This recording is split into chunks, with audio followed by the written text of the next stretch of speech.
In a Voorhees was he born. Through a Voorhees may he be reborn. And only by the hands of a Voorhees will he die. Red Rum! Red Rum! Bonjour et bienvenue au podcast Premier Vision. Bond. James Bond.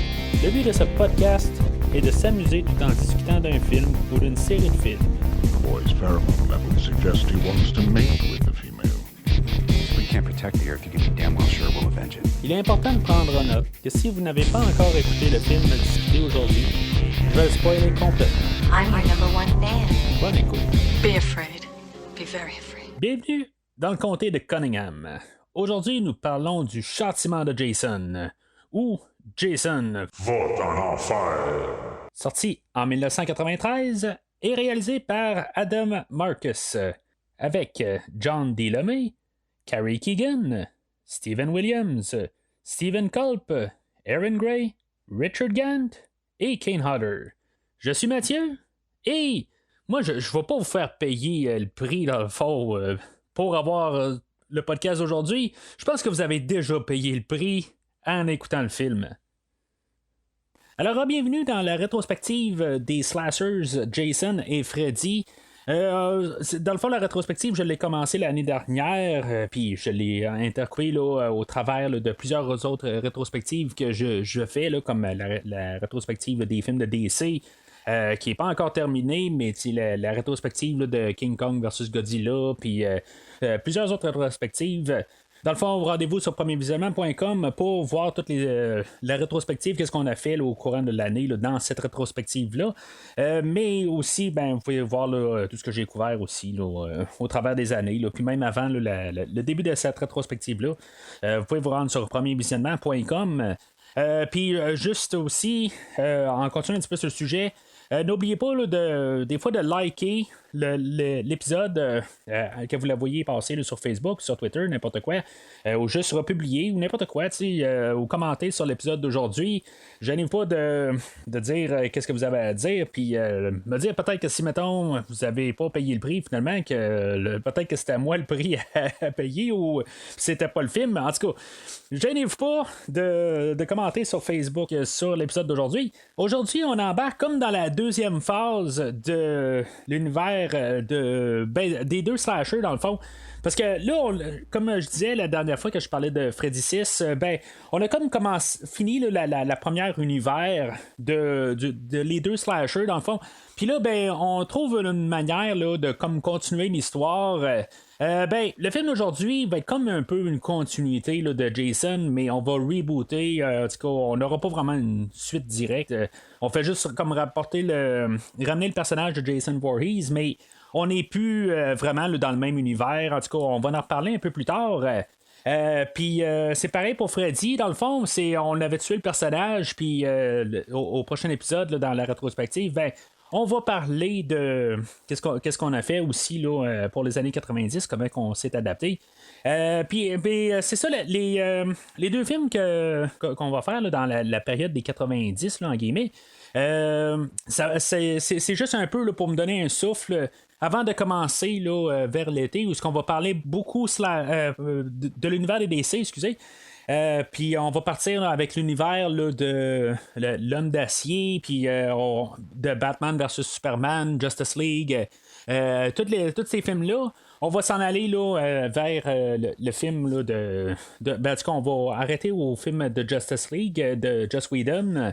Le film de la version Zack Snyder est déjà sorti là, sur premiervisionnement.com, ou en tout cas dans le passé, là, si vous regardez là, sur le podcast, là, vous pouvez trouver qu'est-ce que j'ai à dire là-dessus. Mais dans le fond, là, qu'est-ce qu'on va sortir là, dans les prochaines semaines, ça va être pas mal du DC.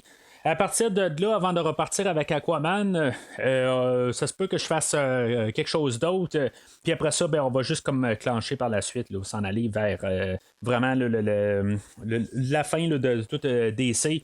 Se mettre à jour, puis après ça, on va passer à autre chose. On va peut-être. En tout cas, c'est pas encore décidé exactement qu'est-ce que je vais faire à partir de là, mais les 5 prochaines semaines, là, suivant la semaine prochaine, dans le fond, la semaine prochaine, on va parler encore de Freddy, puis le nouveau cauchemar de Freddy. Je me rappelle plus exactement du nom, là, le film réalisé par Wes Craven.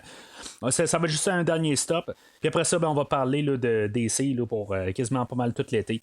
Mais par contre, je vais faire un petit moment de repos là, pour quand même juste parler un peu d'autre chose. Parce que ça va être quelque chose comme 5 semaines de DC, je vais en parler dans le fond au prochain épisode. Qu'est-ce que je veux faire pour se reposer. Puis si ça ne sera pas, dans le fond, Slasher, ça va être une autre rétrospective que je vais commencer, mais ça, je vais en parler dans le prochain épisode. Alors là, on va se replacer en 1989 à la suite du film là, de Jason à Manhattan. Où ce que, dans le fond, le film n'a pas floppé, mais Paramount, qui détenait la franchise, trouvait qu'il n'y avait plus rien à dire là, sur le produit là, de Vendredi 13.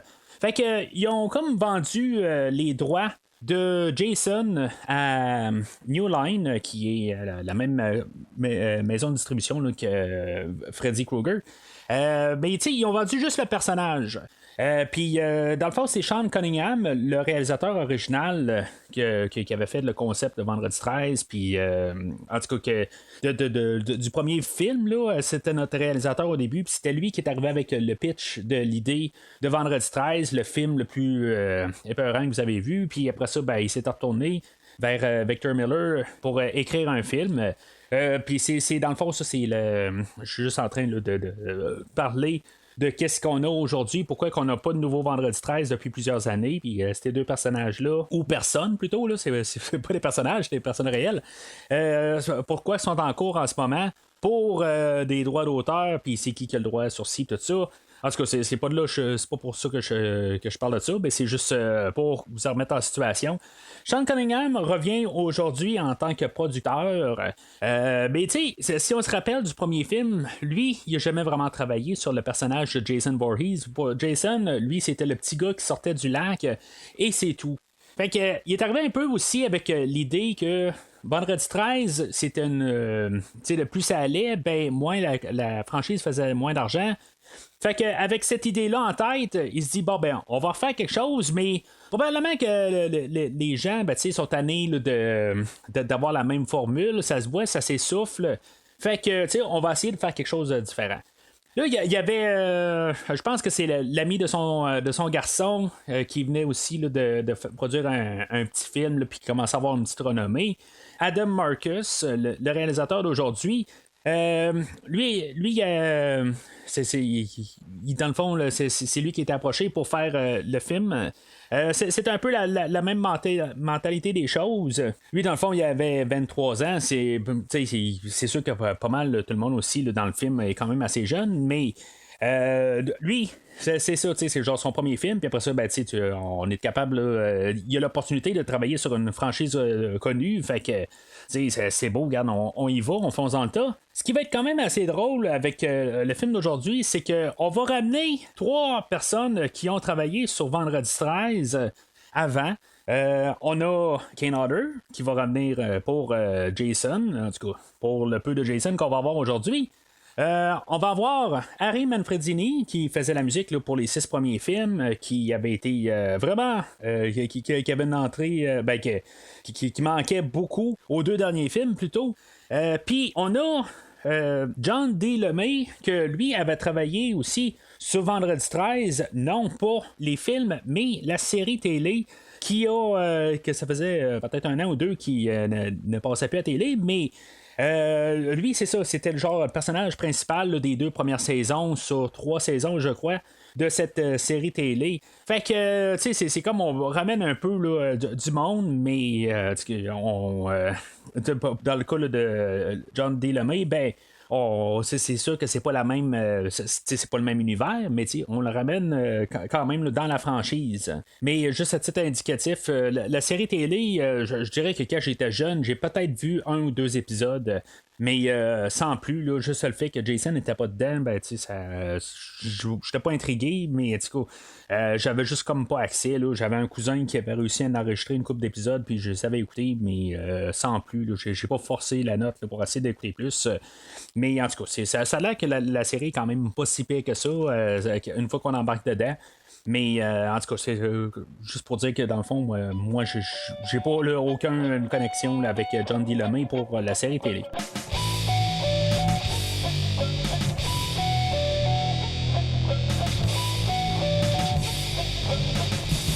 Alors, aujourd'hui, ben, le principe ou qu'est-ce qu'on veut faire là, comme thématique, c'est comme j'ai dit tantôt, Sean Cunningham, lui, arrive puis il dit bon ben la série s'essouffle, fait que on va essayer de faire la même chose, mais on va essayer de vraiment juste changer les choses de bord. Là, je pourrais pas le blâmer en tant que tel. Là. En tout cas, je vais en reparler un peu plus tard là, de où est-ce que ça s'en va puis qu'est-ce que ça va faire. Mais on va ramener quand même certains éléments. Mais on va essayer là, de juste faire là, certains changements. Le réalisateur, dans le fond, c'est ça sa job aussi, de porter là, la vision de Sean Cunningham à l'écran.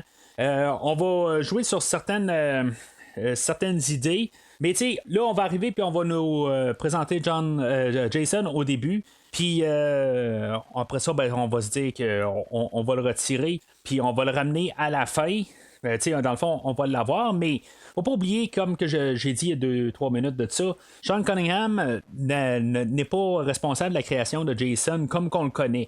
Fait qu'en bout de ligne, il n'y a pas d'affinité avec, puis ça y a rien donné là, au courant des années, il n'y a pas eu de droit sur ce personnage-là en tant que tel. Fait que lui, la première idée qu'il avait, c'était essayer là, d'enlever Jason du film. Pourquoi qu'on n'est pas allé peut-être avec un retour à la mère de Jason peut-être, ou quelque chose de même, ça je le sais pas. Il aurait pu faire ça. Mais tu sais, en tant que tel, on va quand même continuer spirituellement le personnage de Jason, puis on va ramener les meurtres, puis on va ramener là, la nudité, en tout cas pour le peu qu'on va en avoir, on va avoir juste comme une grosse scène de ça dans la version unrated, mais à part de ça, le réalisateur avait supposément une note de genre aux 5-6 minutes, c'est soit un meurtre ou de la nudité. Mais en tout cas, je pense que ça va virer juste meurtre et dégueulasserie là, pendant chaque 6 minutes, rendu à un certain bout. Lui, son idée aussi, c'est de balancer un peu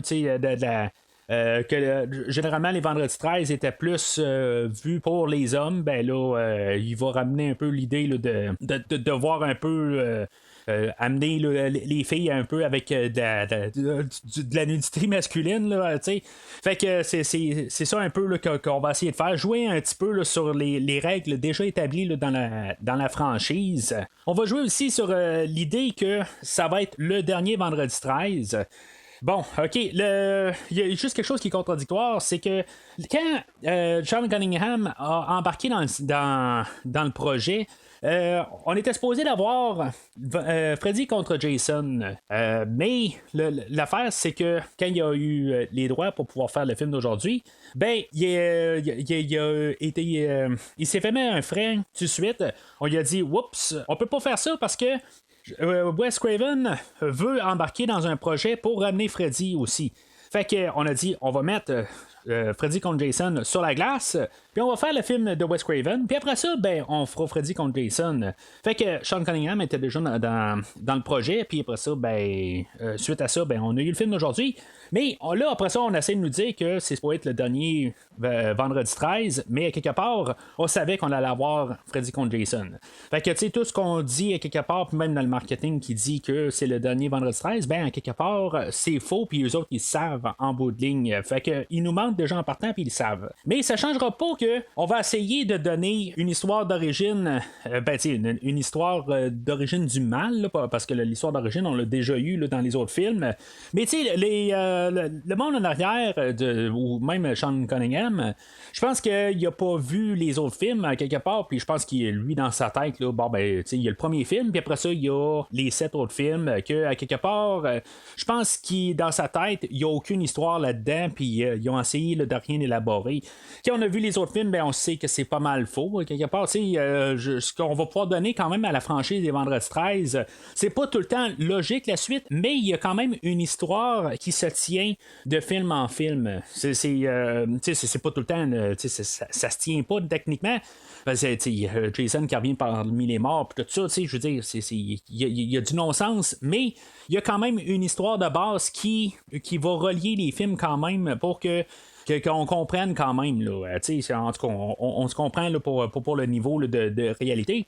Mais c'est ça, on dirait que Sean Cunningham, lui, je sais pas, il a pensé que juste Jason est dans les bois puis il tue, puis que dans le fond, les personnages ne parlent pas pendant les films, je sais pas. Fait que ça sont arrivés avec l'idée là, de pouvoir comme créer pourquoi que Jason revient à chaque film, puis tout ça, puis on l'a vu dans les 7 autres films, mais en tout cas, ça c'est débat qu'on va parler là, dans le prochain 3/4 d'heure dans l'autre section. Puis, mais c'est ça, on va rajouter toute la créature qui se promène de corps en corps, puis tout l'aspect familial qu'on n'a jamais entendu parler, tout ça. Ben, ça, techniquement, c'est possible parce qu'on sait pas plus là, qu'est-ce qu'on nous dit là, des points de vue personnages qu'on a dans les autres films, mais. T'sais, on a un Creighton Duke qui arrive que lui, il a déjà eu un passé avec Jason, puis qu'on ne sait pas exactement là, qu'est-ce qui sont passés avec. Mais au final, ben, qu'est-ce qu'on veut faire? C'est comme faire un nouveau film mettant en vedette Jason qui n'est pas relié avec le dernier film, mais qu'il y a juste un personnage, puis essayer de trouver quelque chose dans la globalité, puis essayer de faire un film d'horreur. Pour les fans, ça je sais pas exactement, quelque chose qu'on va débattre un peu pendant le show d'aujourd'hui. Mais c'est supposément, selon le réalisateur, ben lui qui c'était un gros fan de la série, puis qu'il arrivait là, avec juste vouloir apporter là, quelque chose de nouveau sur la table.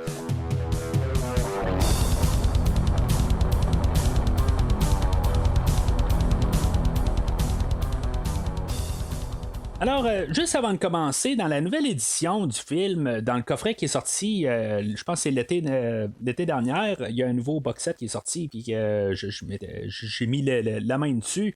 Je pense que c'était à mi-franchise, que j'étais rendu genre à faire le 3e ou 4e épisode là, que je l'avais eu. Là, en tout cas, j'ai pas pu réécouter tous les films au travers de ça, mais il y a une nouvelle édition là, dernièrement qui est sortie. Puis c'est ça, je l'écoute en faisant le podcast. Il y a un petit début qui est quand même assez drôle dans le fond, parce qu'on peut écouter le film puis avec une introduction par le réalisateur Adam Marcus. Puis, je me suis dit, il va sûrement dire encore des choses qu'on sait, tout ça. Puis, je sais pas exactement qu'est-ce qu'il va dire. Fait que c'est une petite capsule de genre 6-7 secondes, quelque part. Puis, il dit, qu'il s'appelle Adam Marcus, c'est le réalisateur. Puis que, dans le fond, il nous remercie d'avoir racheté le film pour peut-être là, cette 4e fois. Puis, dans le fond, c'est pas mal le cas juste dans ma perspective à moi. Où ce que dans le fond, c'est la 4e fois que je rejette ce film-là. Pas nécessairement par que je voulais, là, mais j'ai juste comme trouvé ça drôle. Techniquement, quand il dit la 4e fois, il parle de la version VHS, la version DVD, la version du premier coffret, qui était, je pense, juste disponible aux États-Unis, là, mais que je me laissais fait venir. Puis la nouvelle version, fait que ça fait 4 versions. Mais moi, j'ai jamais eu la version VHS, juste pour faire une histoire courte, à quelque part. J'avais déjà acheté le DVD autrefois pour essayer d'avoir toute la collection complète. J'ai tout revendu mes DVD quand j'ai acheté le coffret Blu-ray.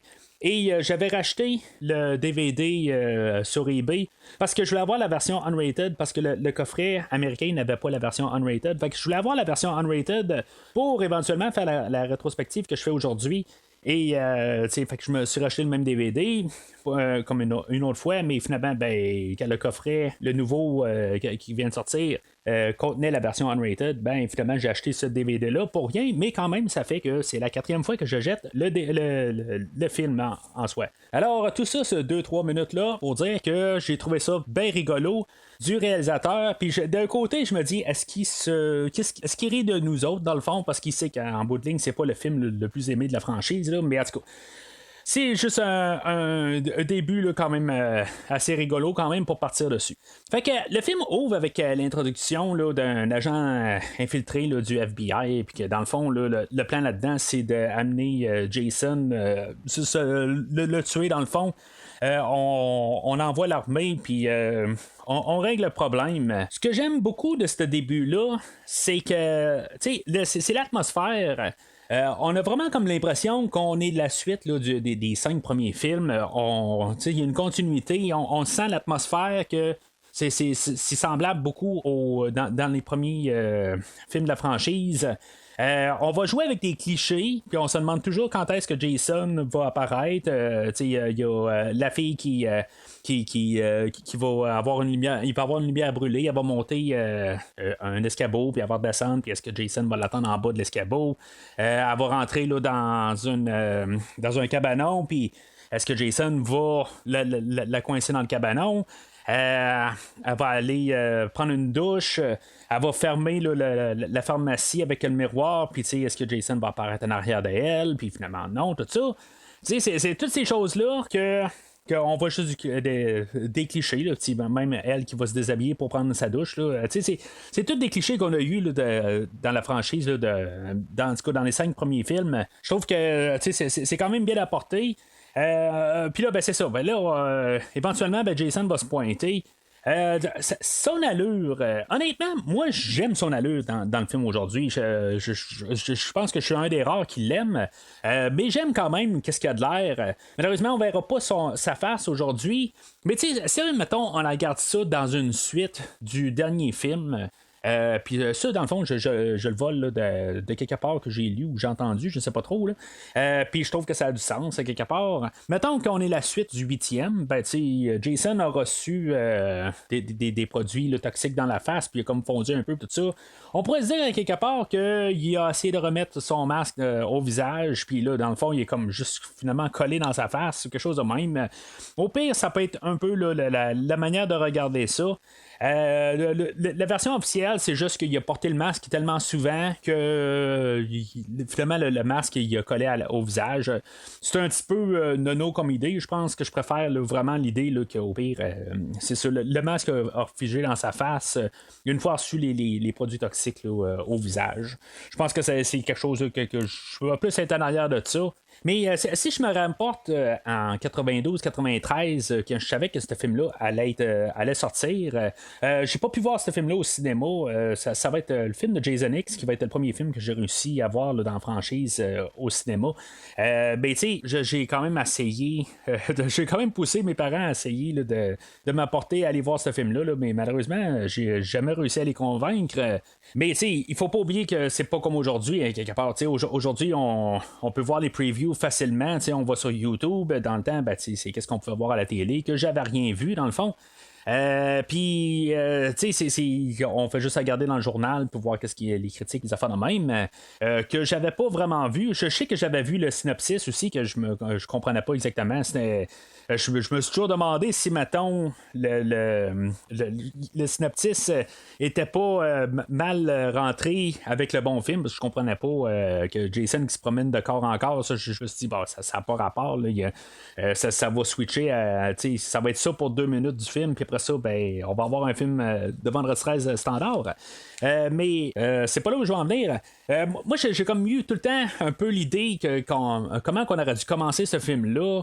Qu'on aurait dû peut-être avoir pour une X raison, avoir un petit gars qui se promène dans les égouts de New York, puis que finalement, qui se fait ramasser, juste pour nous donner un peu une idée là, de qu'est-ce qui s'est passé à la fin du 8e film, pour dire ou pour expliquer comment que Jason est de retour. Puis c'est ça qu'on aurait dû faire.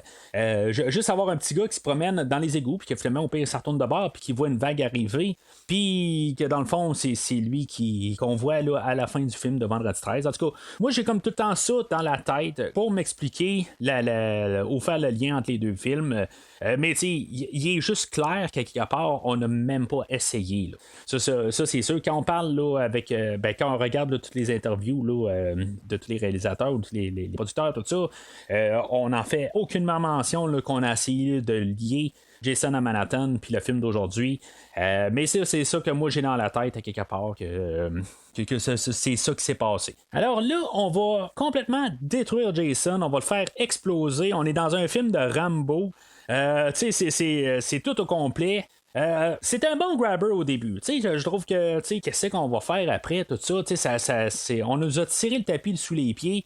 J'ai rien contre l'introduction. Honnêtement, c'est une bonne introduction, puis c'est quelque chose qu'on doit avoir en début de film, quelque part, juste avoir quelque chose qui nous embarque dans le film. Moi, dans la totalité, j'ai aucun problème avec ça. Là, on va voir le personnage de Duke aussi, là, qui est en arrière des buissons, puis que là, il dit que ouais, je pense pas que c'est vraiment ça. Là. C'est un petit peu. C'est pour le film, dans le fond. Là, c'est comme. Bon, mais qu'est-ce qu'il foutait là? Mais quelque part, peut-être qu'il voulait être là pour assister à ça, puis voir, ou voulait empêcher quelque chose, ou, je sais pas exactement. Mais en tout cas, fait qu'on tombe au générique. C'est là qu'on sait aussi que Harry Manfredini, qui nous faisait la musique là, des 6 premiers films, est de retour. Puis il est genre en arrière d'un clavier le plus cheap qu'il y a. Je veux dire, c'est vraiment atroce. Puis je trouve ça plate parce que la musique, même si c'était pas nécessairement de la bonne musique, en guillemets, c'était juste un son, puis c'était une ambiance qu'on nous donnait. Toute la musique thème qu'il nous fait pendant le générique, c'est tout intercoupé avec le coroner qui amène le corps de Jason pour passer une autopsie, tout ça. Puis, en tout cas, c'est intercoupé avec toute la musique d'Harry Manfredini au travers de ça. Puis, honnêtement, là, ça me gosse.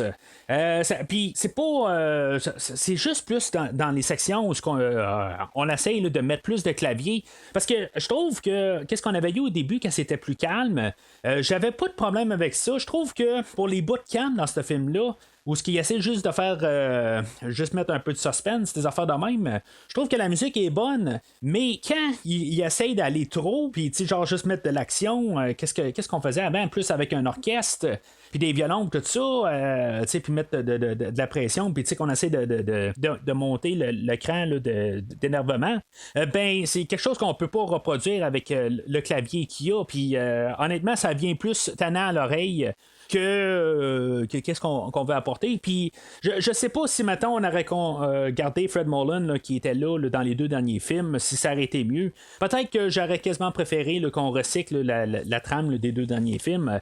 En tout cas, pour les bouts d'action, là, je pense que ça marche pas tout à fait avec le film d'aujourd'hui. Chose qu'on peut remarquer dans la scène du coroner, c'est que il y a un des gars qui est à l'entrée. C'est Kane Hodder qui fait Jason, dans le fond, puis que dans le fond, on va avoir Jason qui tue Jason. Puis pour ceux-là qui ne savent pas, ben, c'est le premier qu'on voit une fois que ça vire là, avec le spécial de nouvelles. Ben, le premier qu'on voit, ben, c'est Kane Hodder lui-même, qui fait juste le gardien de sécurité là, au bureau du coroner. En retournant au coroner, pourquoi est-ce que tout d'un coup il y a une envie soudaine de manger le corps? C'est très dégueulasse. Je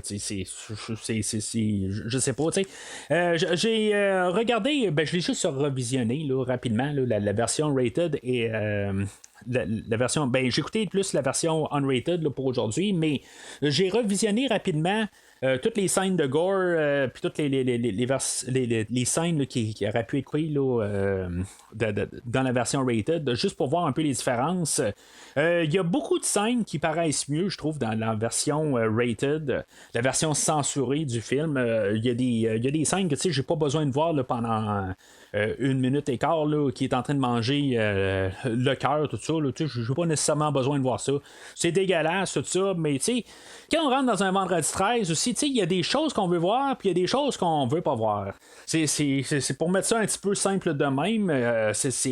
Quand on écoute un film d'horreur ou quand on écoute un vendredi 13, il faut faire la distinction entre les deux. Je vais écouter un film d'horreur, voir quelqu'un qui mange un cœur, ben ça c'est une autre affaire. Mais quand j'écoute un vendredi 13, voir quelqu'un manger pendant 1 minute et quart un cœur, puis que tout d'un coup il y a des effets spéciaux ou qu'il y a des je sais pas, des lasers de Star Star Wars qui arrive puis qui rentre dans le corps, tout ça. Je sais pas si je veux voir ça dans un vendredi 13. C'est juste un peu là, assez de juste séparer les deux choses. J'ai rien contre l'idée là, des lasers qui rentrent dans le corps, tout ça. Je comprends un peu où ce qu'ils veulent aller, mais c'est juste que dans la version rated, c'est correct, c'est assez expéditif, puis ça fait sa job pour genre 30 secondes au lieu d'être étiré sur une minute. Fait que là, Jason est rendu dans le corps du coroner. Puis là, ben, il y a un deuxième coroner qui rentre, qui va se faire tuer par Jason. C'est quand même correct comme meurtre, quelque part. C'est très Jason-esque. Où ce qui va comme y écraser la face à la table. Puis il va prendre genre je sais pas c'est quoi exactement, une genre de lame. Pas une lame, mais en tout cas, c'est comme des pics, quelque chose de même. Puis il va y renfoncer la face. Puis même dans la version rated, c'est gardé ça. On le voit un peu qu'il y a comme toute la face bien écrasée. Puis c'est vraiment cool comme idée. J'aime bien ce meurtre-là. Fait qu'il va partir de là, puis on va voir la réflexion que c'est Jason, mais que finalement c'est l'autre qui marche en même temps. Là, la version là, de Richard Gant, il va faire comme un peu une posture de Kane Hodder, mais ça sera pas ça tout le long du film. Il y en a qui vont être carrément là, dans le champ. Mais ça va être comme la première version principale de Jason là, dans un autre corps. Moi, je me dis, est-ce qu'on est toujours obligé de voir Jason tuer? C'est quelque chose qu'on avait commencé à mettre à partir du 6e film. On voyait pas mal plus Jason. Jason était rendu comme le héros du film. Puis, on le voyait tuer. Mais tandis que quand on a regardé les 5 premiers films, ben, il restait tout le temps dans l'ombre, à part quand on était rendu au dernier arc. Mais là, c'est sûr que, il va changer le corps tout le temps. Mais peut-être que ce sera un petit peu moins dérangeant si, mettons, on le verrait pas, puis on verrait peut-être juste là, les têtes partir ou quelque chose de même, puis juste voir les mains, des affaires de même. C'est juste une idée que je lance. Je sais pas, je peux pas vraiment conclure parce que aussi les temps ont avancé, on est rendu en 1993, on est 13 ans après le premier film, là, fait que ça commence à faire un bout, puis les temps ont changé, puis on fait des choses différemment, il faut avancer éventuellement. Fait que là, on a l'introduction du personnage de Robert Campbell, que lui, dans le fond, il fait des reportages à la télé, puis dans le fond, il va nous introduire aussi au personnage de Creighton Duke. Creighton Duke, il connaît tout sur Jason. On ne sait pas exactement pourquoi, mais en tout cas, il sait que Jason, il se promène de corps en corps, on sait qu'il a vu ça, tout ça. Un peu plus tard, ben, on va trouver là, dans la maison des Voorhees qui a un livre là, des morts là, qui vient du film The Evil Dead. Je sais pas si ça a un lien avec ça. Mais moi je me dis, OK, ils ont probablement pas le droit d'utiliser le personnage, mais il aurait pu amener Tommy Jarvis dans le film, ou dans ce rôle-là. Au pire, juste l'appeler Tommy, puis Tommy Duke ou quelque chose de même, je sais pas trop. Même ça aurait pu être le même acteur, je m'en fous, là, même s'il est noir, puis Tommy Jarvis était blanc, là, j'en ai rien à foutre. Mais ça aurait pu être le même personnage. Je trouve que ça aurait fait une genre de continuité ou ça aurait été quelque chose qui aurait pu élaborer, puis je pense que ça aurait rajouté quelque chose là, d'énorme au film aujourd'hui. Ça aurait comme pas collé tout à fait avec les événements du 6, tout ça, mais ça aurait rajouté quand même quelque chose qu'on aurait pu sentir une genre de continuité là, dans toute la franchise. Mais, la manière que ce film-là est monté, c'est plus, on dirait que il faut que tu penses au premier film, puis il faut que tu penses qu'il y a eu un Jason au travers, que tu sais pas pourquoi. Puis, tu as là, tout d'un coup, tu as un nouveau film qui arrive, puis qu'il y a un Jason qu'on n'a jamais. On sait pas quoi, là, tout ça. C'est vraiment la vision là, de Sean Cunningham là-dedans là, qu'on a aujourd'hui. Puis, ça fait juste qu'il n'y a pas de connexion. Puis, c'est ça que je trouve un petit peu dommage là, à quelques minutes du film. C'est sûr que j'ai vu ce film-là un petit peu trop souvent que ce film-là le mérite. Mais, je trouve qu'on aurait pu quand même juste un peu faire l'effort. Puis, tu sais, ça aurait été quoi que si, mettons, Sean Cunningham, OK, il veut pas écouter les 7 autres films, OK? Puis, tu sais, je vais pas le plaindre pour tout ça, tu sais, je veux dire, dans le fond, lui, il est parti avec une idée, puis on a comme trafiqué sa vision de la chose quand on a fait le deuxième film, puis, tu sais, on a saboté tout, dans le fond, son univers, ou, tu sais, le film qu'il a fait, puis, tu sais, dans le fond, lui, il est parti dans sa direction, puis, tu sais, dans le fond, il a jamais retouché la franchise jusqu'au film aujourd'hui. Mais ça aurait été quoi de arriver à quelqu'un puis dire bon ben peux-tu trouver quelque chose qui va un peu relier les films ensemble, tu sais, juste au pire un personnage, quelque chose de même, juste pour avoir un peu une continuité, puis juste qu'on ait quelque chose, mais non, on n'est pas arrivé avec ça.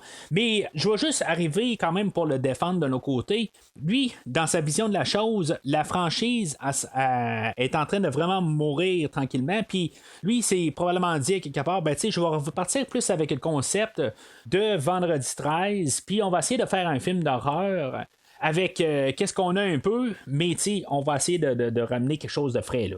Fait que je vais quand même essayer de le défendre. Je veux pas juste arriver puis parler contre son idée, puis de juste pas essayer d'avoir une continuité.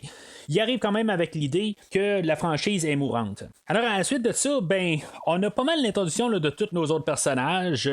On a la sœur de Jason, Diana Kimball, qui est techniquement, je pense, c'est la demi-sœur à Jason.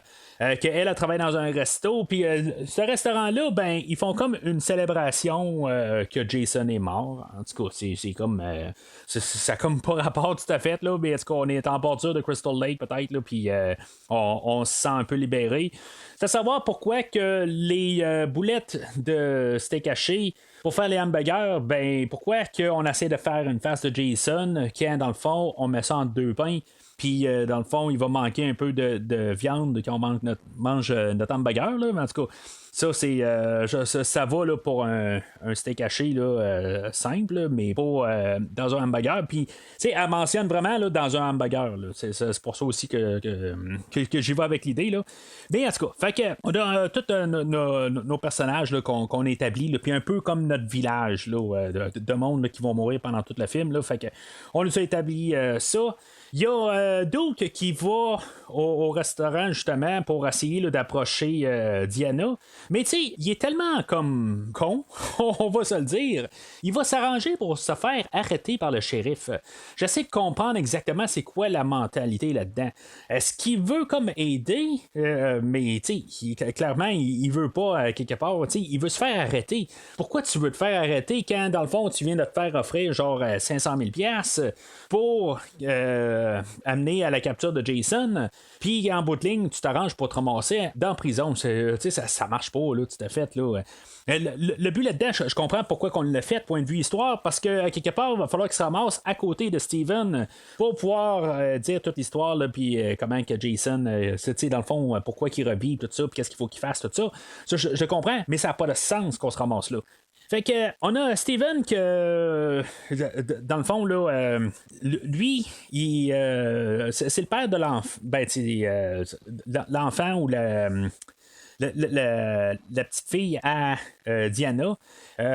Diana va lui dire bon viens donc chez moi à soir puis on va discuter un peu. Alors ce soir-là, Steven prend sa voiture puis il s'en va vers chez Diana.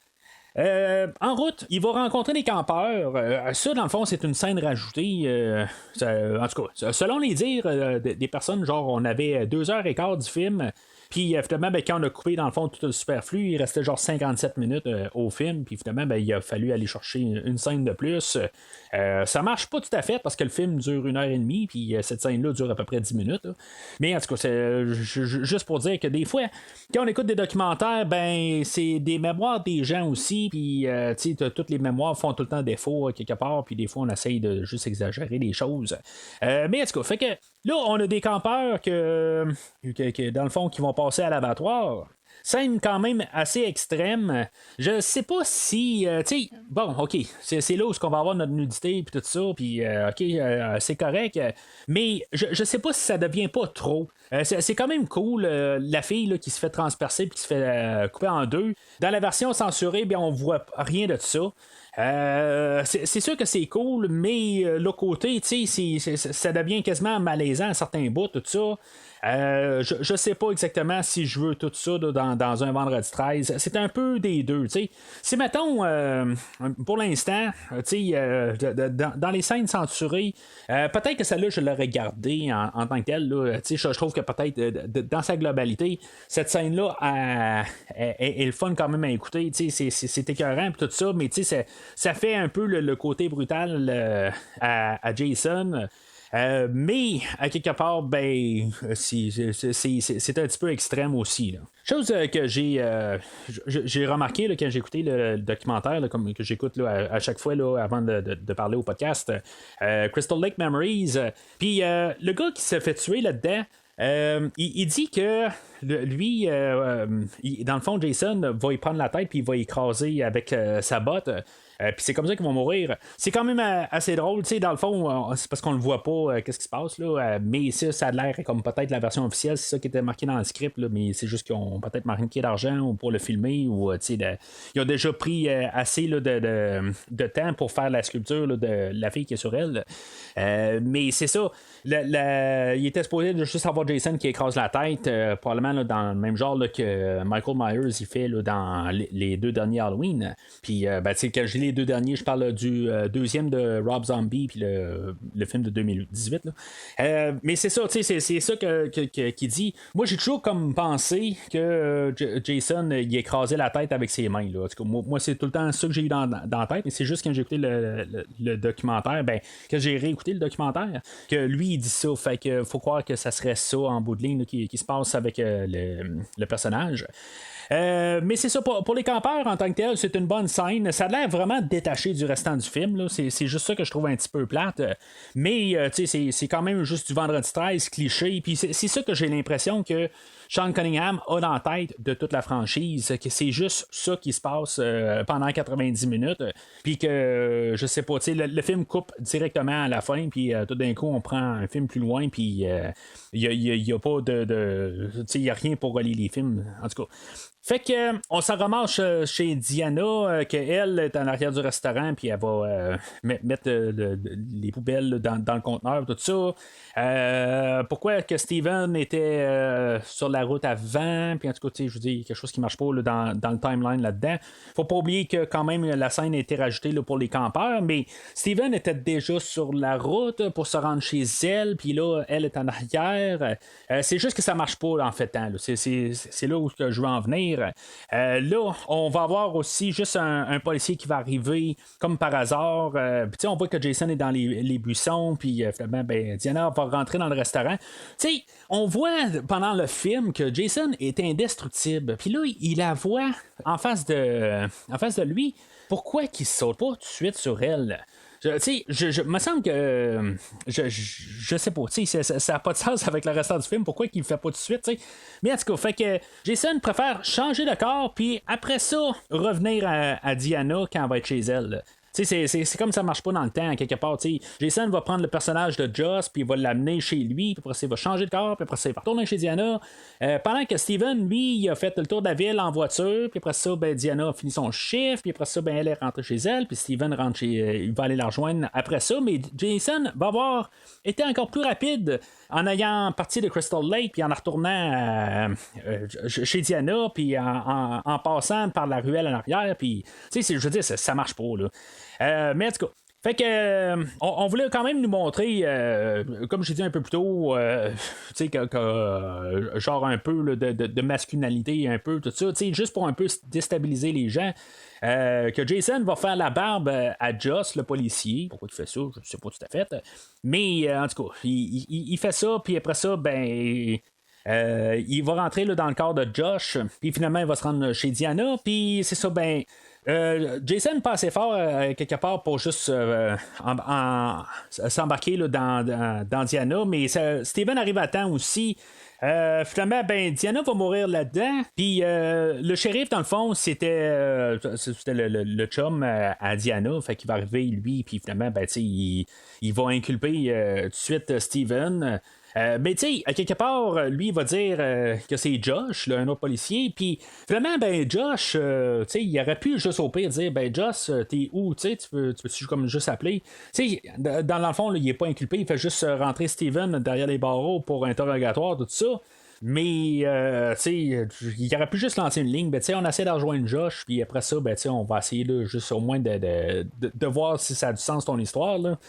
Mais en tout cas, fait que c'est ça pour ça, mais c'est juste que je comprends pas à quelque part. C'est quand même un peu bien, juste côté script, d'avoir tué Diana pour la ramener à la fin. Je trouve que c'est comme une belle petite idée là, d'avoir mis ça de même, comme on peut un peu oublier là, le personnage de Diana par la suite.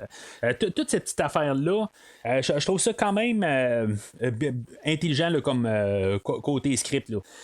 Après ça, ben, on a le personnage là, de Robert Campbell, que lui, il va avoir, pour X raison, qu'il a accès à voler un corps de la morgue. Tu sais, je veux dire, c'est comme c'est ridicule, là, quelque part, quand on y pense, mais juste au moins de trouver une logique. Moi, je peux pardonner ça. Dans un film de même, je peux pardonner ça, là, le fait d'avoir trouvé une manière là, d'avoir volé le corps de la morgue, puis l'avoir apporté là, chez la maison des Voorhees, puis finalement, ben, ça va amener que Jason va renaître par son corps, tout ça. Je suis quand même capable d'embarquer avec cette idée-là. Alors là, on est à 43 minutes du film, puis on a l'introduction de notre, en guillemets, héroïne du film, Jessica, qui est la fille à Diana. On l'a vu quelques secondes là, un peu plus tôt dans le film, mais on est à mi-chemin du film. Puis on a notre introduction là, de Jessica puis son bébé. On les a eu, on sait c'est qui, puis le bébé, là, on sait que c'est, dans le fond, son père, c'est Steven, tout ça, on l'a vu par le côté Steven.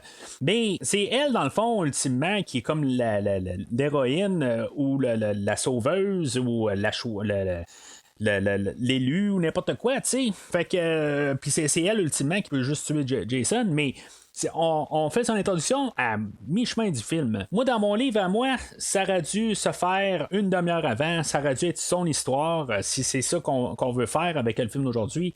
Ça fait au moins 30 minutes là, qu'on aurait dû voir son cheminement. Mais même quand on a son introduction proprement, là, elle arrive chez sa mère, puis là, ben, on a le personnage de Vicky qui est en train de nettoyer le sang, que sa mère est morte, tout ça. Je trouve quand même que l'idée était intéressante en bout de ligne, parce qu'il y a quelqu'un qui est mort, ben, il y a quelqu'un qui doit ramasser par la suite, tout ça.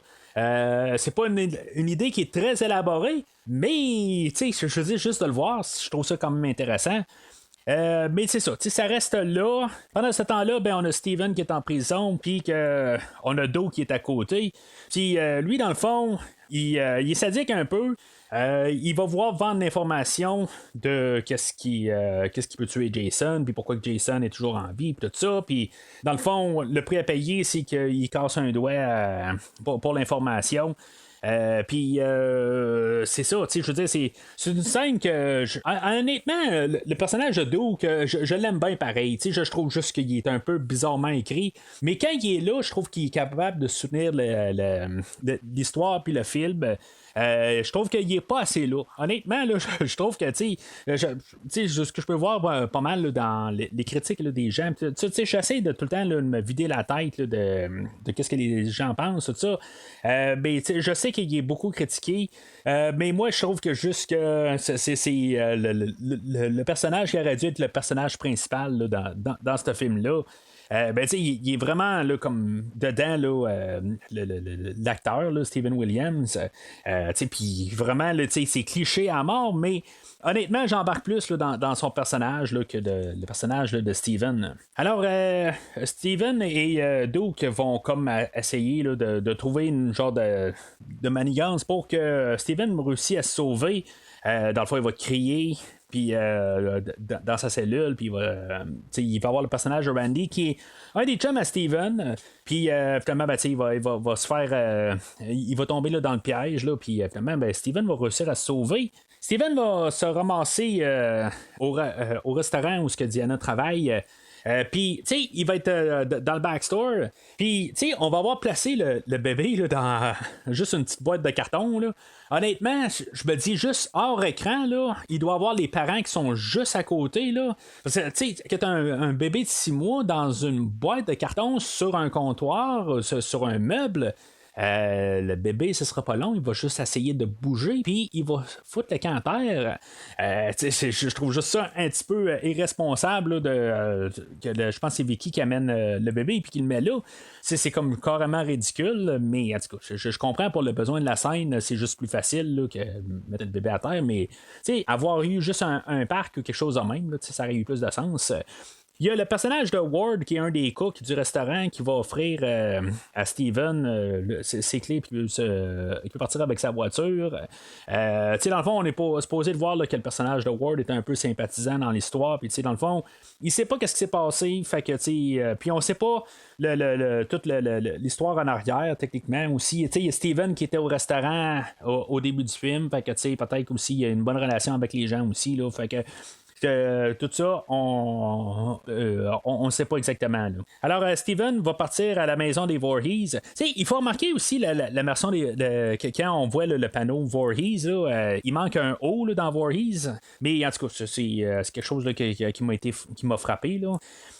Puis là, c'est là où on va avoir dans le fond il va assister à la transformation là, de Jason encore une fois qui va changer de corps. On va avoir le personnage de Robert qui est maintenant le chum à Jessica qui va devenir Jason. C'est là qu'on va voir la grosse transformation où il va comme fondre puis tout ça. Puis honnêtement, j'aime mieux la version rated, encore une fois, la version censurée de cette scène-là. Je trouve que c'est un peu. Comme tous les plans sont là, mais je n'ai pas besoin de genre 5 secondes du gars qui est en train de fondre, puis après ça, changer de plan, puis voir encore le gars qui est en train d'essayer de se lever, puis il a sa mâchoire à terre. Je trouve ça cool, mais je trouve ça mieux balancé dans la version censurée. C'est juste ça. Que j'écoute un vendredi 13, encore une fois, je sais pas si je veux voir vraiment quelqu'un en train de fondre comme ça. Que au moins si c'est au main de Jason, ça peut aller, mais quelqu'un qui est en train de fondre pour aucune raison que je comprends pas, ça c'est une autre affaire. Moi, dans mon livre à moi, quand Jason devrait quitter le corps, au pire, il devrait tuer l'autre personne, tout ça, ça aurait dû être ça, mais je veux dire, le corps qui se décompose, tout ça, c'est juste dégueulasse pour être dégueulasse, puis pour déstabiliser les gens. Moi, je pense que c'est plus ça, là, mais en tout cas, je trouve que ça a comme pas d'affaire tout à fait dans le film d'aujourd'hui. Alors, on retourne enfin à notre héroïne Jessica, qu'elle va prendre sa douche, puis dans le fond, elle va essayer là, elle pleure dans la douche, tout ça, fait que dans le fond, c'est à cause de sa mère, tout ça, là, elle va essayer de comme assimiler ça. Puis là, il y a Jason qui va couper le courant, puis là, finalement, elle va essayer de se promener dans la voiture, dans sa maison, puis finalement, elle va aller à sa voiture, puis il y a quand même un bon plan quelque part.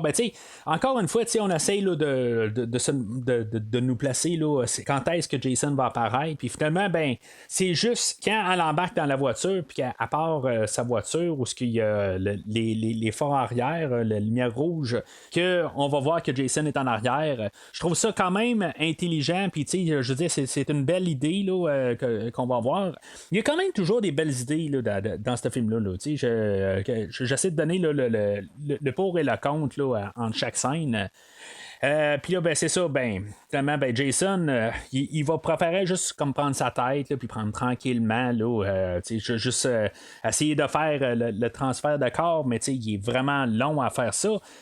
Encore une fois, Steven va arriver juste à temps, puis réussir à sauver Jessica. Mais en tant que tel, Jessica, elle pense toujours que c'est Robert. Elle pense pas que c'est quelqu'un d'autre. Là.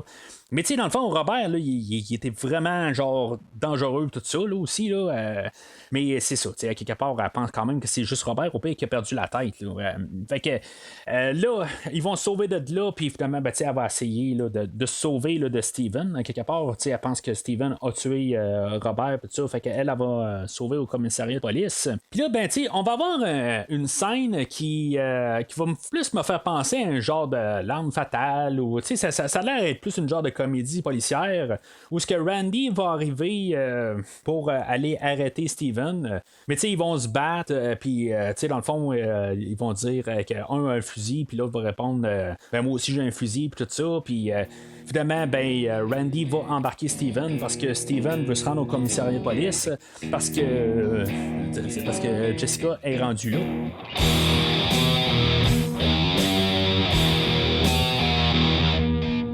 Alors, au fait, n'y a pas juste Jessica qui est au commissariat de police. On a Jason qui va faire son Terminator, qui va arriver à la porte, puis il va arriver, il va demander au gars à la réception, on va dire Jessica Kimball. et finalement, ben le gars de la réception va dire bon ben qu'il n'est pas disponible pour l'instant, mais qu'il peut attendre sur le banc. Alors Jason va arriver puis il va dire bon I'll be back. et il va quitter puis il va prendre sa voiture puis finalement ben il va rentrer dans le commissariat de police. Puis non, je me trompe de film. Jason va rentrer pas mal plus direct que ça. Ben, tu sais, ça va être une scène qui va ramener vraiment la scène là, dans Terminator où dans le fond, il va juste rentrer dans le commissariat de police puis il va tuer à peu près tout le monde. En fait d'idée, là. C'est sûr que Terminator a fait plus un massacre. Là, genre, Jason va tuer à peu près 6 personnes là, dans cette scène-là. Puis on va avoir même un caméo de Adam Marcus, le réalisateur. C'est quelque chose que, pour le nombre de fois que j'ai vu ce film-là, c'est la première fois que j'avais remarqué. Le seul qui survit, dans le fond, à ça, qui va se faire assommer par Steven Williams, ou le personnage de Duke, c'est lui qui est le réalisateur, juste si vous voulez la remarquer, là, dans le fond. Mais en tout cas, fait que tout ce carnage-là va continuer dans le restaurant où ce que Steven et Jessica vont se sauver par la suite. Il va y avoir le personnage là, de Ward qu'on a vu un peu plus tôt, là, que lui va se faire comme casser le bras puis tout ça. C'est un peu écœurant, mais ça, je trouve c'est quand même correct là, pour cette partie-là. Mais comme je parlais de Terminator au commissariat de police. Mais cette scène-là a été comme reportée au restaurant parce que là, c'est là où on va avoir les serveuses puis tout le monde à l'intérieur, les cooks, où ils vont sortir les fusils puis qui vont commencer à tirer sur Jason, tout ça. C'est comme c'est un petit peu ridicule là, rendu là. Il va pogner tellement un abus qu'à quelque part, Jason là, va succomber un peu à ses blessures. Mais ça reste quand même qu'il y a des bons moments, mais il y a des bouts que, en quelque part, là, je suis en train de me poser la question, c'est quoi j'écoute? Il y a même Vicky à quelque part qu'une fois elle va tirer sur Jason, mais finalement elle va tirer un client. C'est un petit peu niaiseux comme idée, mais c'est juste pour je sais pas quoi exactement, c'est quoi qu'on pensait là-dedans. Puis après ça, ben, on est supposé de se dire qu'elle va arriver en arrière à quelque part, puis elle va tirer Jason pendant que Jason est en train là, pendant qu'il a attrapé Jessica un peu plus tard. C'est elle qui va tirer sur Jason, mais elle a tiré accidentellement sur un client un peu plus tôt, mais à quelque part, au moins, elle a réussi à juste tirer sur Jason de ce coup-là. Puis juste sur elle, ben, je trouve juste ça un petit peu dommage que. On est supposé, je pense, d'avoir de la sympathie pour ce personnage-là, mais ça n'a jamais passé à l'écran. On l'a vu quelques fois, c'est peut-être le personnage secondaire qu'on voit le plus souvent dans tout le film, mais il y a quelque chose, je sais pas si c'est l'actrice ou juste la manière là, que le film est monté. Je vais y aller plus pour le B, dans le fond, c'est la manière que le film est monté. Je pense que on aurait dû avoir un petit peu plus de scène avec elle parce que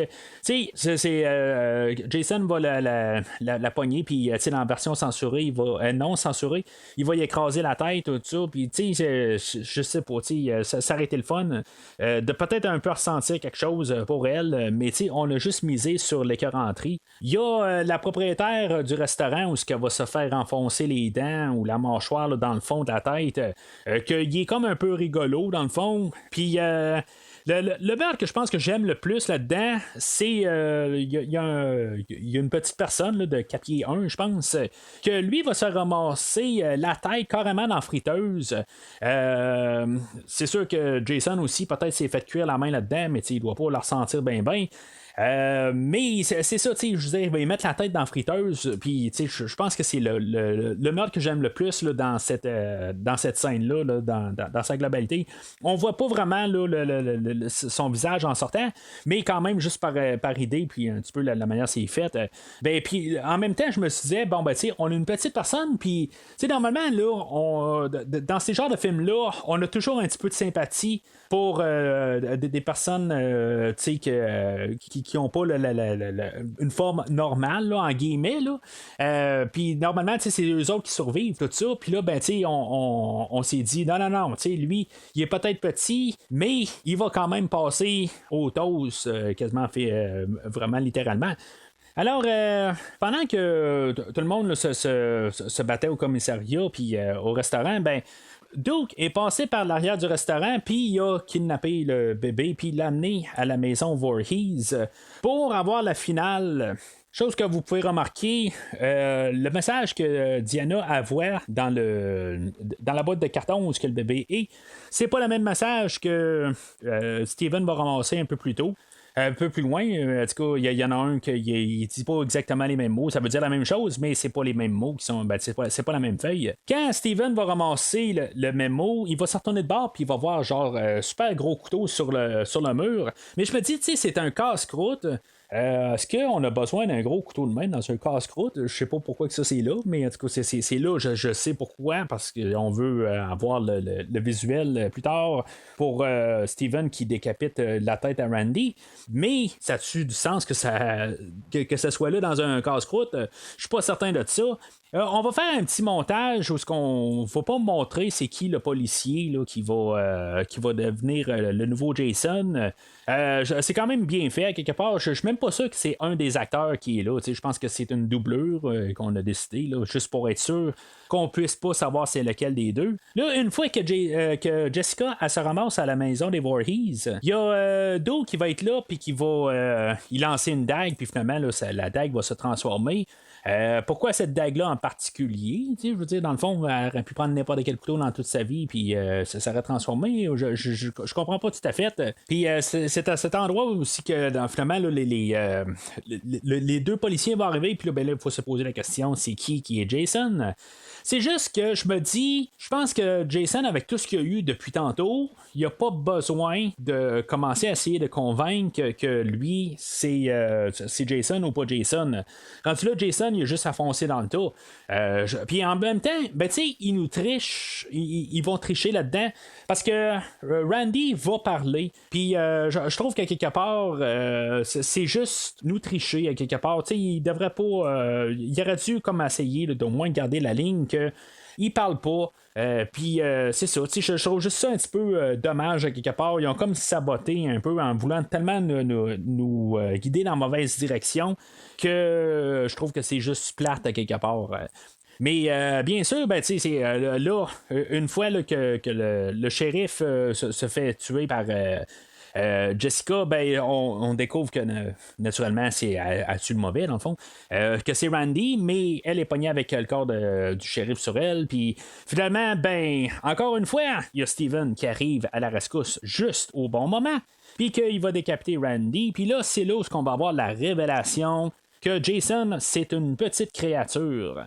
Puis là, ben, je me dis, tu sais, il y a eu quelques deux, trois petites choses là, dans le film là, qui ont comme rapport avec d'autres films, dont le livre qui vient là, de la série Evil Dead. Puis dans le sous-sol de la maison Voorhees, il y a une boîte qui vient du film Creepshow. Qui avait une créature là-dedans. C'est comme des fois je me demande, est-ce que Jason c'est le petit garçon de la créature de Creepshow? Je sais pas, parce qu'ils ont quand même certaines similitudes en fait là, de créatures, quelque chose de même. Mais en tout cas, je veux pas élaborer là-dessus. Est-ce qu'on pourrait aller dans des drôles d'endroits avec Madame Voorhees? Mais en tout cas, on va arrêter ça là. Fait que Jason, version créature, va se ramasser sous la maison, puis finalement, ben, il va rentrer là, dans le corps de Diana qui était là, placée dans la maison. Là, ça me fait juste penser à quelque part. Là, Jason redevient Jason. Dans le fond, c'est ça que le réalisateur voulait faire. Ramener Jason à la fin, puis que finalement, ben, c'est ça qu'on veut pas. Mais je sais pas pourquoi qu'on veut pas. Si mettons Jason a été plus fort en Jason, on a vu là, dans la version Robert qu'il est capable là, d'encaisser là, des coups de fusil à plus finir, une balle dans la tête. Il est surhomme pareil. Si, mettons, la version de Jason aurait été plus dangereuse, ben, le vrai aurait été plus dangereuse que les autres, ça aurait eu du sens. Mais là, il revient, puis j'essaie de comprendre en quoi il est plus menaçant. C'est comme le film n'a pas fait sa job en voulant montrer qu'on veut pas qu'il revienne le Jason avec son masque de goaler. Ça, je ne comprends pas tout à fait pourquoi qu'on est allé dans cette direction-là pour cette idée-là. Puis même en regardant ça, ok, bon, c'est peut-être pas très, très moral ce que je vais dire, mais en regardant ça d'un côté, Jason, en rentrant dans son corps ou redevenant, ben, en tout cas, dans sa version naturelle, ben, il va arrêter de tuer du monde puis faire souffrir du monde en changeant de corps, tout ça. Fait que par défaut, ben, il va tuer moins de monde en rentrant dans son corps. T'sais, en tout cas, comme je dis, c'est pas très très moral ce que je viens de dire, mais en bout de ligne, c'est ça pareil. Il va tuer moins de monde en étant Jason. Mais il est pas plus fort, il est pas moins fort. Fait qu'il n'y a aucune raison qu'on devrait arriver et dire oh mon Dieu, il va revenir le grand méchant avec un masque de goaler. Mais c'est ça qu'on veut. Quelque part, on est rendu dans une franchise qui a été menée par Jason Voorhees avec un masque de goaler. On l'a eu 5 minutes au début du film, puis on l'a 5 minutes à la fin du film. Puis c'est ça qu'on veut. Malheureusement, ben, c'est pas la même idée là, qu'on avait en tête. Le réalisateur et moi, mais en tout cas, moi c'est mon point de vue personnel. Peut-être que vous êtes d'accord avec cette idée-là d'avoir juste Jason à la fin. Je comprends l'idée, mais il ne faut pas oublier aussi qu'on est en 1993. On n'a pas eu vraiment beaucoup de films là, qui sont allés là, dans des directions opposées pour essayer là, de faire quelque chose de donner du sang nouveau de même ou drastique. C'est à cause des films comme aujourd'hui que justement là, des fois on va pas là, dans des extrêmes comme aujourd'hui. Je veux dire aujourd'hui là, étant le film d'aujourd'hui là, en 93. Mais en tout cas, fait que on a le combat ultime de Jason qui va se battre là, contre Steven. Au début, ben, il va avoir peut-être tué Doug. Supposément que le réalisateur dit que Doug n'est pas mort parce que lui il avait dans la tête de pouvoir faire un spin-off avec le personnage de Doug. Fait que techniquement, Doug ne serait pas mort, à moins qu'on ait fait un spin-off pour expliquer l'histoire. Fait que, en tout cas, peu importe, on ne saura vraiment jamais officiellement là, ce qui est arrivé à Doug, qui est-tu mort ou pas. Là. Mais tu sais, je me dis, Jason revient. Puis, en bout de ligne, il va juste. Quand il va se battre avec Steven, on va voir que Jason, c'est quand même un Terminator aussi. Il est imbattable. Quelque part, à chaque coup qu'il mange, ben, il va le redonner en double à Steven. Mais on sait que Jason est très fort. Puis, pourquoi il n'a pas tué Steven du premier coup? T'sais, il va le tirer un peu partout. Il va jouer avec. Il va recevoir un coup de râteau. Puis, il va redonner un autre coup de râteau encore plus fort sur Steven. Il va avoir. Vont faire la même chose avec une pelle. Tu sais, c'est comme Jason, pourquoi qu'il joue tant que ça avec? En bout de ligne, tu sais, pourquoi qu'il l'a pas tué directement? Il aurait pu l'achever carrément, mais on fait juste comme étirer le temps. Juste le temps que Jessica a réussi à aller chercher sa dague que pour X raison, arrête pas là, d'y glisser là, des doigts. Elle tombe à terre, puis après ça, le sol lâche en dessous de la dague, puis elle doit aller là, dans le sol de la maison pour aller la rechercher. C'est un petit peu n'importe quoi. Pour que finalement, ben, elle se pointe juste en arrière de lui, puis qu'elle va il transpercer le cœur avec la dague. La manière la plus drabe qui existe, il n'y a même pas de tension à rien. Elle fait juste arriver tout d'un coup, puis juste, boum, c'est fini. Là, il y a un montage, oui, où il y a les créatures de l'enfer qui viennent chercher Jason, puis tout ça, puis là, toutes ces choses-là. Mais c'est comme, je sais pas, il manquait un peu de finalité. Peut-être qu'ils ont manqué de budget aussi, tout ça. Ça, je peux le comprendre. Mais il y a toujours, même sans budget, il y a toujours des manières d'apporter des choses, au moins pour rajouter un petit peu là, d'émotion, puis qu'on peut être un peu dedans. Mais Jessica qui arrive en arrière, de nulle part, que Jason ne la voit pas arriver, puis qu'elle fait juste le poignarder, puis ça finit là. Puis à quelque part, ben, elle l'a pas poignardé assez profond, que finalement, ben, elle va devoir lui redonner un coup de pied pour renfoncer un peu plus. Je veux dire, c'est juste comme ça tombe tellement à plat là, à la fin que même avec toute la finalité où on essaie de montrer que Jason va en enfer, là, ben, je sais pas, oui, on a fait. On voulait montrer qu'elle allait en enfer, oui, mais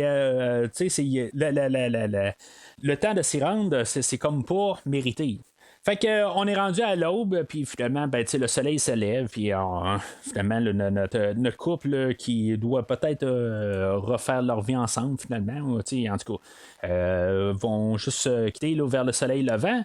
Pendant ce temps-là, ben, on va avoir une dernière petite peur où on va voir que le masque de Goaler de Jason n'est pas allé en enfer, il est juste resté sur le terrain, puis que finalement, ben, le bras de Freddy va sortir puis il va ramasser le masque qui est joué par Kane Hodder, pas par Robert Englund. C'est quand même le fun, quelque part. Je veux dire, dans le fond, ça donne vraiment l'idée qu'on va avoir un film là, de Freddy contre Jason, que quand on va regarder ça, ben, au cas où on a regardé le documentaire, Adam Marcus il va arriver et dire ouais, mais on est avec New Line, puis on peut le faire. Mais il faut pas oublier que au départ, Sean Cunningham était là pour faire ce film-là. Fait qu'on le savait très bien. Je veux dire, dans le fond, on essaye là, de nous préparer justement le terrain pour arriver là, à la confrontation là, de nos deux slashers.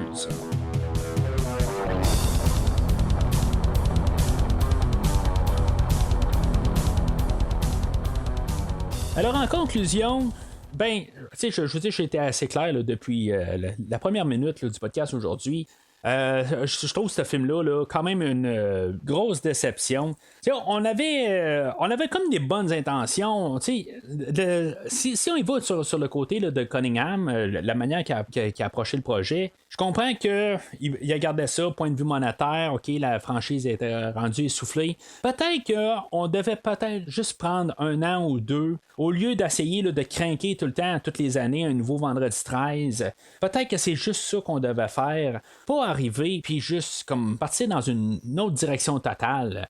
Il y a, je pense que c'est justement le garçon à Cunningham, que lui, il arrive, puis il dit, bon, ben, dans Halloween 3, il avait fait la même chose où on avait carrément là, sorti Michael Myers du film puis on a fait une histoire différente. Oui, oui, on l'a fait dans Halloween, mais regardez le point de vue qu'est-ce qui est arrivé au box-office aussi.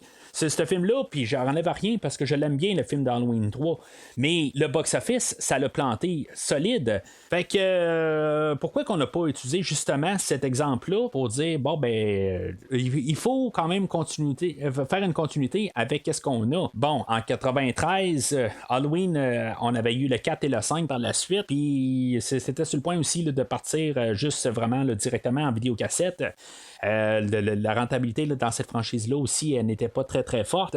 Mais quand même, c'était pas une raison pour pas regarder Halloween 3 puis dire bon ben quand on est parti dans une direction différente là, de la franchise, ça l'a frappé un mur. Puis à quelque part, il y a quelqu'un qui aurait dû arriver puis dire bon. On prend on prend Jason, on essaye de. On aurait pu faire le film d'aujourd'hui, dans le fond.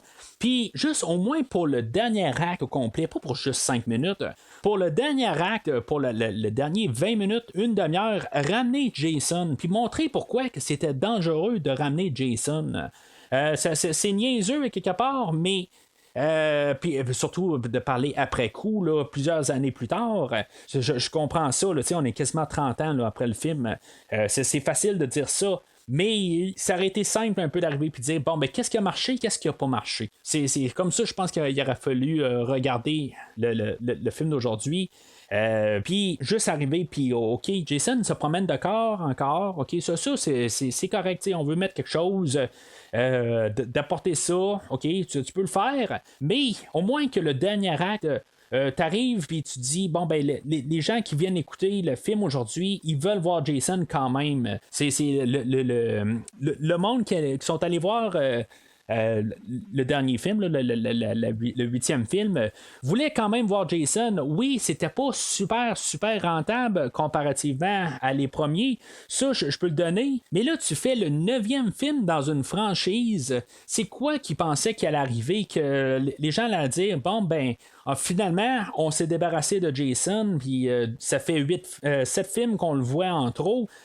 Puis là, ben, tout d'un coup, c'est ça qu'on voulait. J'ai un petit peu de la misère à comprendre qu'est-ce qu'on voulait faire avec le film d'aujourd'hui. Puis vraiment, si on est vraiment honnête en disant qu'on voulait enlever Jason, ou plutôt que c'était pas comme une genre de vengeance de Sean Cunningham pour dire, ben moi, mon premier film avec Madame Voorhees était le seul film qui aurait dû exister. Puis là, ben, vous avez pris ma vision, puis vous l'avez transformé en un genre de choses qui ne devaient pas être. Vous avez saboté mon idée originale. Puis là, dans le fond, je veux essayer là, de faire le retour du pendule. Puis dans le fond, juste rire de vous autres. Puis c'est ça que j'ai un petit peu l'impression qu'on a fait aujourd'hui. T'sais, on a essayé de ramener des éléments, là, des meurtres, tout ça, puis de faire un film d'horreur. Si, mettons, on aurait appelé ça carrément autre chose, le meurtrier de l'enfer, ou je sais pas trop quoi exactement, la créature de l'enfer, mettons, plus pour embarquer là, avec sa globalité, ça aurait passé un peu plus. Mais là, on veut coller le personnage de Jason, de toute façon. Là, c'est là où ce que ça ne marche pas. Puis que je veux dire, ça va rester que c'est un film là, que je trouve très dur à écouter. Qu'il n'y a pas vraiment de bons moments. Il y a quelques petites affaires où ce que j'ai dit qu'on a essayé, mais je veux dire, je ne vais pas écouter un film pour juste ces petits moments-là. Normalement, quand je m'assieds pour écouter un film, je l'écoute de la première seconde jusqu'à la dernière seconde. Je ne vais pas mettre un film pour sauter à 30 minutes, puis écouter 15 minutes, puis après se refermer. Je ne vais pas faire ça dans un film. Je vais l'écouter ou je ne vais pas l'écouter. Puis le film d'aujourd'hui, ben c'est sûr et certain que je l'aurais écouté. Ben, je vais le réécouter parce que je suis un fan de la franchise. Mais ça va être probablement le film dans la franchise qui va... En tout cas, ça va être un de ceux qui vont rouler le moins là, dans mon lecteur Blu-ray. Dans les côtés positifs, dans le film d'aujourd'hui, j'en ai pas vraiment. Je veux dire, le personnage de Doug que j'aime bien, on le voit pas du film. Puis la violence extrême d'un côté, si ça avait été un film d'horreur carrément à part, je trouve que c'est quand même bien. Je veux dire, c'est la violence extrême tout ça. Est le fun à regarder, mais ça ne va juste pas avec la franchise carrément. Je peux vraiment pas endosser sur aucun niveau là, le film d'aujourd'hui. Puis même avec la musique d'Harry Manfredini qui est de retour aujourd'hui. Il est insupportable dans les scènes où ce qu'on voit Jason et qu'on essaie de faire là, que c'est violent et tout ça. C'est juste ça s'entend pas là, exactement. Là, c'est complètement là, dur pour les oreilles. Puis c'est ça pas mal là, pour le film d'aujourd'hui. Je trouve juste ça dommage quelque part. On a eu comme des bonnes idées de départ, mais où est-ce qu'on s'est rendu avec le film d'aujourd'hui? Ben, c'est juste totalement là, dans une autre galaxie carrément là, de la franchise de Vendredi 13. Puis en bout de ligne, ben, ils n'ont pas réussi à faire qu'est-ce qu'ils voulaient faire, quelque part. Ce film-là va avoir fait sensiblement là, le même argent que Jason à Manhattan, puis les gens ne sont pas plus rentrés voir le film qu'ils auraient été voir un autre film. Puis je pense que d'après moi, avec le recul là, de 3-4 ans depuis le dernier film, ben je suis certain que si maintenant on aurait ramené Jason d'une manière intelligente, le film aurait eu vraiment un meilleur succès que qu'est-ce qu'on a eu aujourd'hui. Mais tu sais, faut pas juste blâmer le film en soi. Là, dans ces années-là, on avait comme une drôle de passe là, dans les films d'horreur. On avait beaucoup là, de direct en vidéocassette. On avait beaucoup là, de films là, de niveau C. Puis là, ben, je suis pas en train de juste dénigrer là, les séries là, comme Leprechaun, puis les Hellraiser, puis je veux dire, le niveau horreur était vraiment là, comme moins connu. C'était vraiment là, du basse gamme. Puis tu sais, je veux dire, c'est pas que je déteste ces films-là, mais tu sais, je veux juste remettre un peu le niveau commercial de l'horreur à cette époque-là. Même dans, tu sais, comme des franchises de haut calibre comme Aliens, on avait Alien 3 dans ces années-là, qui était mal reçu. On essayait de tout redonner, de donner du sang nouveau dans plusieurs franchises, mais ça frappait un mur. Mais tu sais, on a besoin de cette époque-là pour avoir la prochaine étape là, dans l'horreur qui va comme revenir là, plus vers la fin des années 90. Alors, c'est pas mal tout pour aujourd'hui. Le prochain épisode, on va parler là, de Freddy et la nouvelle incarnation là, par Wes Craven. Encore une fois, j'ai pas le nom en face de moi, puis le nom il me vient pas. Entre-temps, ben, suivez Premier Visionnement sur Facebook et Twitter. Comme j'ai dit au début, ben, n'oubliez pas là, de liker l'épisode, n'oubliez pas de commenter aussi. Plus on en parle, plus c'est le fun. Puis en même temps, ben, si maintenant vous ramassez votre épisode là, sur Podbean ou sur n'importe quel iTunes ou Apple Music, ben, n'hésitez pas à mettre un étoile ou 5 étoiles sur le podcast pour donner de la visibilité au podcast. Dans le fond, c'est juste pour essayer là, de juste augmenter là, l'auditoire, dans le fond. Comme j'ai dit, plus on en parle, plus c'est le fun. Là, tout ça, fait que c'est juste quelque chose que je vous demande là, qui coûte à rien dans le fond, mais qui peut aider grandement au podcast. Mais d'ici le prochain épisode, l'ordinateur dit bye bye.